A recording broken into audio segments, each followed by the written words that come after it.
Hello and welcome to The Roll Well. We are Bridget and Lauren, and we are thrilled to have you with us. Today, we want to talk about communication skills. Sometimes we're really good at them, but especially in the back 40, we might not be as good as we think we are. So let's visit about that.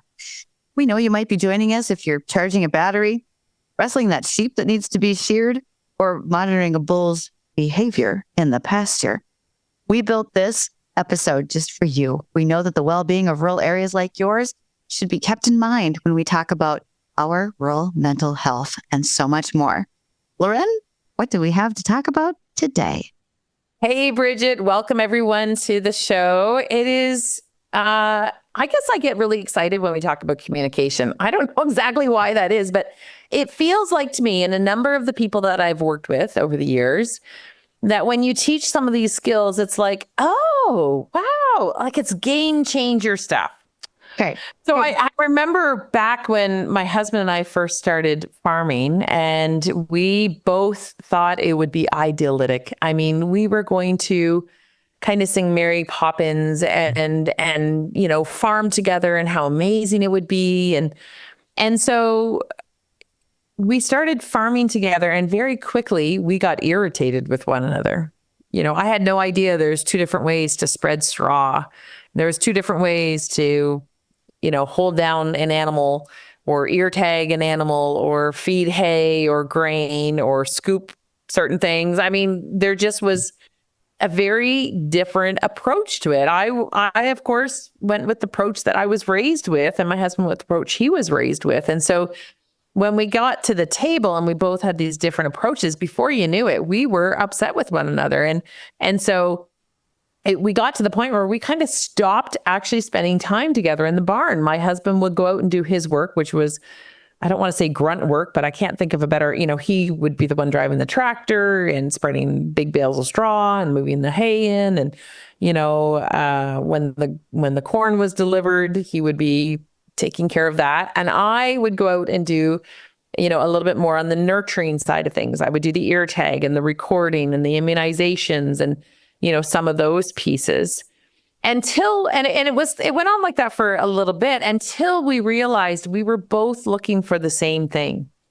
And that same thing was called validation. It was a way for us to say, wow, you're really good at this farming thing. And we were both missing it. We were both looking for it. But validation is actually a communication skill. And so today we're going to walk through 3 different, and maybe 4 if we can get to it, different ways to improve communication. And we're going to start with active listening. So Bridget, when you think about active listening, what do you think about?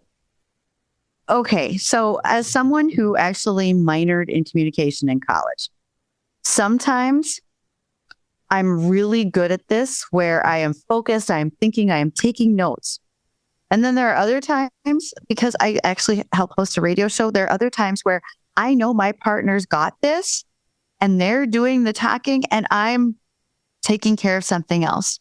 How often do we do that in our home lives, Lauren? How often do we just think that partner is taking care of something else for us? I think that is incredibly insightful because I don't think we do it often enough. And I think we're also, you know, we want to be right. We want to use our corrective mechanisms. No, we didn't talk about that on Tuesday. We talked about it on Wednesday. Well, who cares when we talked about it? We talked about it, right? Like we get hung up on some of these details. We have to learn to take a deep breath and kind of let some of those things slide. When I think about active listening, I think about as a kid, we'd sit around our dinner table, and this is my public apology to my brothers, because we would end up talking about religion and politics, I think fairly often. And they would share a viewpoint, they would share a story, and I would only listen long enough where I could pick apart their argument somehow. right? Like I like confrontation. I like to debate things, and maybe more so then than I think now. I think now I hope, at least I hope, I'm more less desire for confrontation. But certainly I would just listen long enough to kind of pick apart their argument. I wasn't listening to the story. I was just listening for my own, to make myself sound better, sound smarter than they were. I had someone describe that to me as you were listening to respond, not listening to listen. Doesn't that make sense? Are we really listening to hear what's being said? Probably not often enough. Yeah. What is that like? Like, can you think about times on the farm where that becomes a real barrier to either to relation? Because communication is needed for relationship, right? And so long as we have relationship, we have influence, according to Dr. Gordon Neufeld. So when I think about that, how does communication play such a major role on a farming operation? Let's think about this in the concept of a multi-generational area. Let's think about this as you are farming. You probably have parents who are farming. You have children who are farming. I replied back to you in my head. This is the same response I would have given to you last time. Why didn't you just use it again? We think that we have answered the question, but nobody else heard us say that. I have 3 phenomenal sister-in-laws. 2 are married to my brothers who farm. And God bless you ladies for the things that you do and the children you raise. And there are some times where there's a lot going on. And my one sister-in-law is famous for saying, but I replied back to your text in my head. And I know she meant the best, but I didn't get that text. So I think that happens more often than we imagine. But you know what? It's overcomable. Some of those communication skills that I learned in college, just like you said earlier, I thought everybody knew those because I learned them at one point. No, they didn't. So I think today it's really important that we help people realize you're not the only ones whose communication might need a little bit of work, and what are some ways you can actually make that better? So when I think about, active listening, you mentioned that quote that, are we listening to respond, or are we listening to listen or to learn? Because I think there's an active part in communication is to really choose to learn what the other person is communicating. And that's not just with the words. Part of it is with their nonverbals. And we don't want to go too far into the nonverbal conversation because we would be here for probably 3 podcasts if we did. But our nonverbals, account for anywhere between 92%, somewhere around 92%. I mean, statistically speaking, I think there's variation between 86 and 96%. So we're going to land somewhere in it's a lot of our communication is with our nonverbals, which can be our tone, which can be our physical way that we respond if we're talking with our hands, or our facial emotions. And as we're talking, you and I are on camera, and I'm looking at your nonverbals and I'm looking at mine, I'm like, wow, is that ever dramatic? But our nonverbals, we need to be aware of them and how our nonverbals communicate to our ability to actively listen. So one of the pieces that we need to talk about when we're talking about active listening is really practically how we do that. And the first way to do that is to use open-ended questions. Now, we know that there's these things called close-ended questions, and we know there's open-ended questions. So, Bridget, how about you give us an example or ask a question and help our listeners understand the difference between the two? Oh, and sometimes they are as simple as, can you tell me about an experience today that made you smile? That opens up a realm of words. Instead of saying, how was your day? What is your child going to respond to? It was fine. No, tell me about an experience that happened in your day today that really made your day better. That's an easy one. And sometimes on the farm, it's as simple as looking at each other. Tell me how you would like me to do this. Show me what the way is to get this done. Because it takes us back to that point of validation. Not only can we actively listen, we can validate the other person's question, concerns, and their value. Absolutely. Absolutely. And so when we're talking about open and closed-ended questions, closed-ended questions end with a yes or no or fine. When you go to a community function, if you're at church and you ask everybody, oh, how are you today? Fine. That's a closed-ended questions. They're really useful when you're stuck on the side of the road and the police officer is saying, do you have a license? And you say, yes, I do. Right? Like when the emergency guy is saying, do you have diabetes? Do you have, like those are important yes or no answers in those moments. But when it comes to relationship, for the most part, they're not that useful. They're not that helpful. Would you say as a therapist, or any doctor, medical professional, etc., yes or no questions, especially in a clinic setting, not an emergency room, but a clinic setting, it's very important that you answer those well. Do you have any pain today? Yeah. Could you tell me where? We can take the onus to go a step farther, right? And I think it's important for us in those situations with communication, we don't have to rush to the answer. We can take a deep breath and say, okay, let me really think about this for just a minute. In fact, you can verbalize that to somebody who's asking a question. Let me think about that for a second. Because we want to ensure that what we're saying is accurate and relevant and true to our experience. But the open-ended questions, like you said, are tell me about, help me understand. And just as you said, when your kids come home from school and you say, tell me about your day versus did you have a good day? You're going to get more information for the tell me about your day. And when your spouse comes in the door and we have no idea what their day has been like, on the farm. I mean, lots of times I'm out, my husband's out in the tractor, like I'm out there too, but I don't know all of the pieces that's gone on. So if I say, hey, help me understand how the day went. How did you get to this? Or did you get, rather than did you get that done?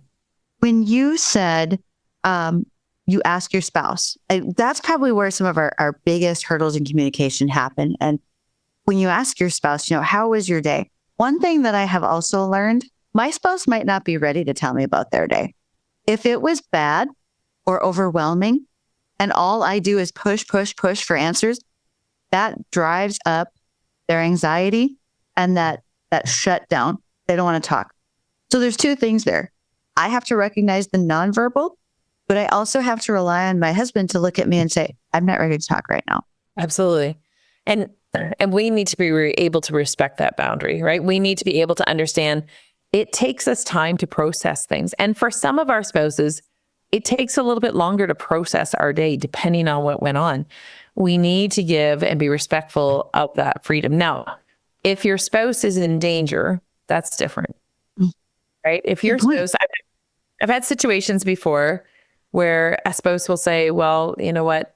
I'm really afraid that they're going to, die by suicide or harm themselves.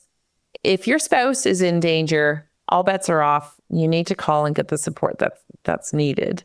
But on day to day, just as you said, we've got to take a deep breath and give our spouse a little bit of space to be able to process where am I at and how can I frame my experience so I can really communicate it. Okay, so the second point we wanted to talk about is clarification and or summarization. And that's basically using our listening skills to hear what somebody has to say and then summarizing it or making sure we understood them properly. So my husband is a Toronto Maple Leafs fan. For anybody listening, that means he's a diehard fan, even though they never win anything at the Stanley Cup level, but that's a completely aside. But if he said to me, oh, I just really love those Toronto Maple Leafs. And I said, oh, that must mean that you really hate the Detroit Red Wings. He'd be like, well, no, that's not what he said at all. He said, I love the Toronto Maple Leafs. And so you see, clarification is our way of saying, did I hear you right? So actually, Bridget, let's do a bit of a case study here. Bob has come to you and said, oh my goodness, I am so tired of this hot weather and rain. I've lost a ton of crops this rain. The crops look terrible and I don't know how I'm going to be able to pay my bills. And it means I've got to work off the farm, which means I'm under even more stress. And my wife, Kathy, is tired of me being gone all the time. I just am so tired. If I'm hearing you right, you're feeling really overwhelmed, not just about the farm, but your home life and at work.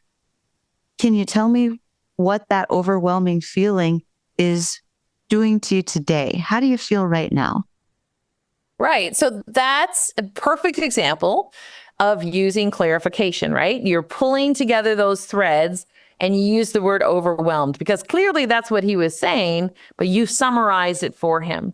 So that gives Bob the opportunity to say, yeah, you got that right. You summarized that right. And so summarization is both for the listener and for the person speaking.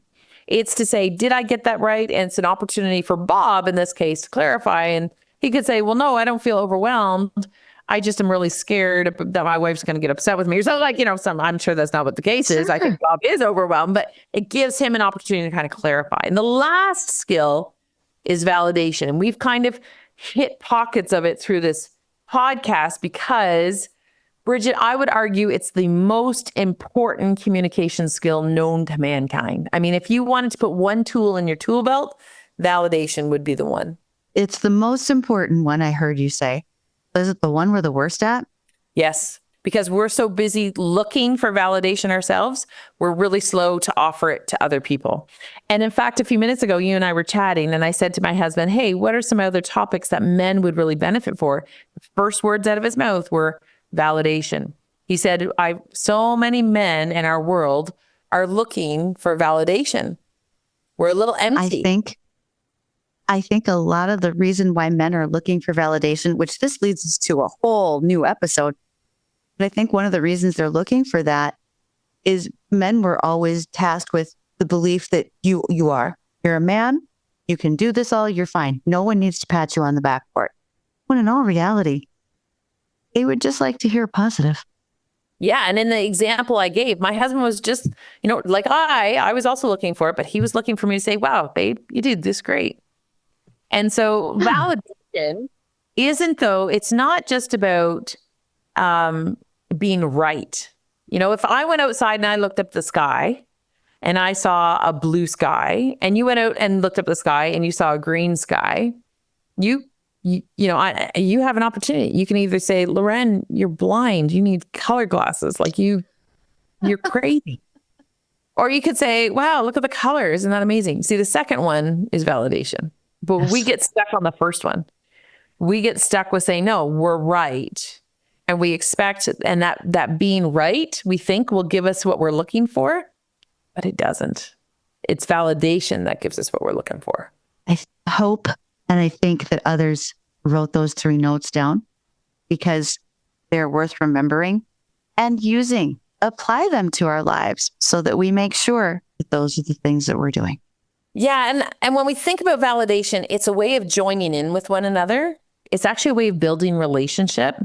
And folks, we live in a world that is lonely. We've talked about loneliness before. It's one of the greatest problems in North America is the amount of loneliness people are experiencing. Validation gives us a way to join in with one another. So it is absolutely critical on the farm to use validation to improve your communication skills and value one another. Alrighty, Bridget, I think it's time to kind of switch gears. We're going to do our catch a phrase portion of the podcast. Folks, we love this portion of the podcast because we get to take a quote that someone else has shared and kind of talk about what we like and don't like about the quote, how it applies. And so we would invite you to think about this quote. How does it apply in your life? Do you agree with it? And let us know. Send us your comments because we love hearing from you. So here's the quote. It's by George Bernard Shaw. And it says, the single biggest problem in communication is the illusion that it has taken place. How true is that? How often do we do that? I think I told you. I'm sure I told you. Didn't we talk about this? Right? Those are probably words each one of us utters every day at work or at home, on the farm or not. Well, and it's the assumptions behind it, right? With that illusion that has taken place, we then assume, and I am honest, I am terrible at this. If I've got, for instance, this Saturday, I'm heading to Toronto to speak, My husband is going to a local town for our bakery to sell at the farmer's market. My other bakery partner is heading to another town to sell for the farmer's market. Our son, I've got somebody coming to care for him. So I've done all of this managing in the background, but it doesn't mean that I've communicated to everyone what the plan is, right? Like I've solved, in my view, I've checked that box. I've solved all the problems, all of them, but I haven't communicated. Does everybody else know? Right. Oops. So sorry. Right. People don't know. And that's, I think, the speed in which our lives move. We think that we did it. And how often do you go back and realize, oh, I forgot to push send on that message? That's if we just took that deep breath and made sure what we were sending was accurate, I think we'd probably find ourselves much further ahead as well. Do you ever do that where you go into your email and you check your drafts and the number of emails that you have started and not sent? I think that is like a picture of our lives. There's lots of times where we think we have communicated, we think we've sent something. I'm not talking about just emails, right? I'm talking about text messages or, speaking, all of them, right? All the different forms. Yeah. So the single biggest problem in communication is the illusion that it has taken place. How do we change that, Bridget? You take the time to make the effort. That's really what it comes down to, is self-responsibility.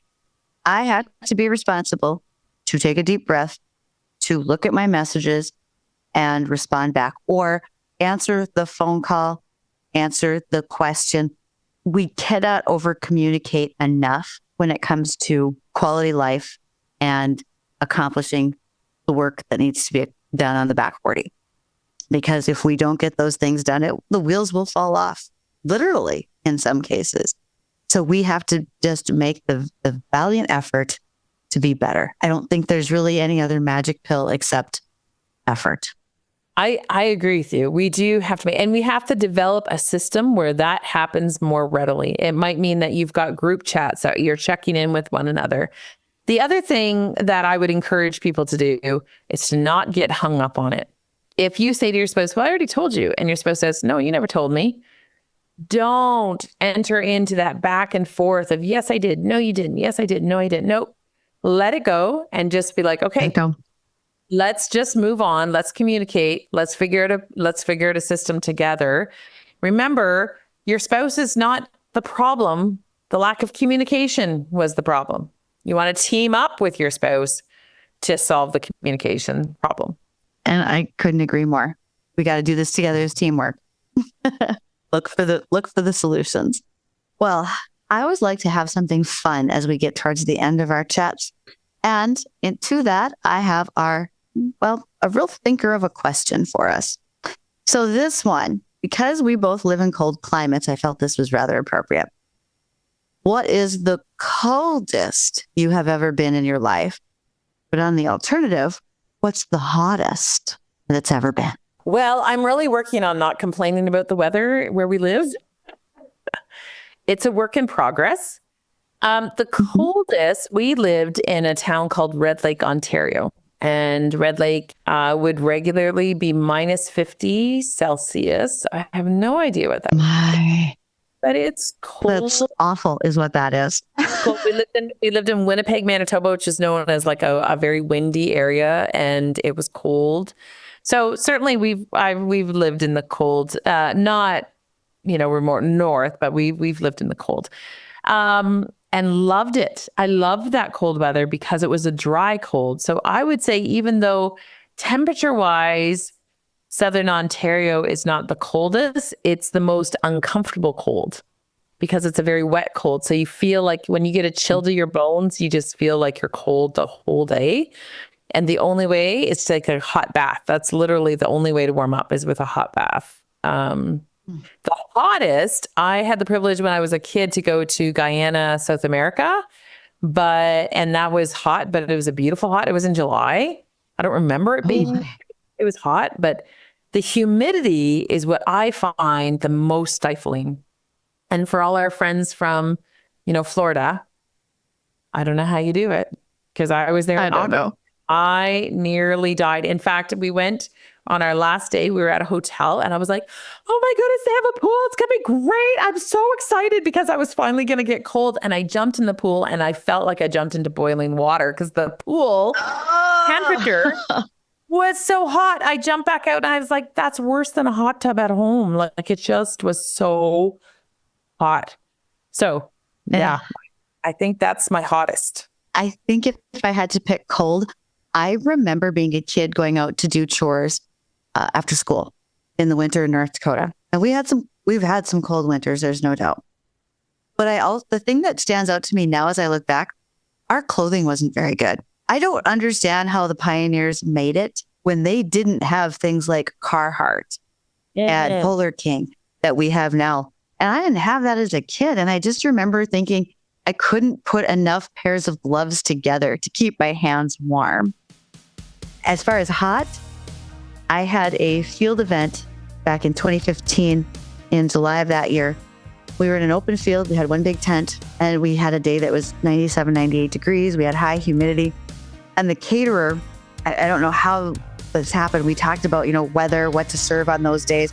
That would have been a great day for like cold sandwiches. He showed up with hot pans of lasagna. And so you'd open up those hot steam boxes and all that air would come out at you. And I remember the shirts that we had to wear, these company shirts. They were like this rayon type thing. And I just remember after that show was done, I threw that shirt away. There's the memory of looking at it made me break out into a sweat. It was so awful. Oh. And the stickiness of those shirts, right? Like it just clings to you when it's that hot. Oh. So bad. So bad. Yeah. I just couldn't take it. Good use of throwing out of the shirt. Good. Well done. Yeah. Had to go. So for all those who are listening, you can use those as some of your open-ended questions. What was the coldest? What was the hottest? And then make sure to listen to hear what the responses might be. So thank you for being with us today. Thanks so much, folks. See you next time.